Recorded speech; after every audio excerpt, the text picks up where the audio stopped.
po ba kayo magpakulong? Oo, papakulong ako. Papakulong ka. Tatawag po tayo ng pulis po ngayon. Bukas kaya. Ako, siguro, umiral siguro yung kadimonyo ng aking kamay, gumalaw. Salamat nga si Bautista dahil hindi siya nasugatan ng atakihin ni Valentino. Kita nyo CCTV, talaga tinagayo, no? Malakas po yung guardian angel ko sa likod. Nakita ko, ginanon mo sa tumama yun. Di baliktad yung baliktad. Unang pinuntirya, mga manghuhula na kanya-kanyang pwesto sa Plaza Miranda. Bukod kasi sa hindi raw nasusunod ang physical distancing, doon na rin daw sila natutulog sa Plaza Miranda.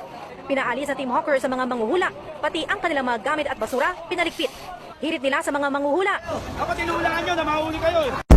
Di nyo po na itatanong, kami po, hindi lang po kami entertainer talaga. Totoo yan? Doon sa Cebu po, isa po akong abogado doon. Ikaw abogado ka? O, abogado po Maraming ako. lawyer dito. O, abogado ako. Abogado ka? Lahat ng mga kliyente ko po, pinapangakuan ko po. Paano? Na kapag sila talo, tapos ako yung abogado, magpapakulong ako. Yun. Oh, kanina may tumawag, isang kliyente ko doon sa Cebu. Oh. Oh, pero ibinigay ko sa ibang abogado. Bakit?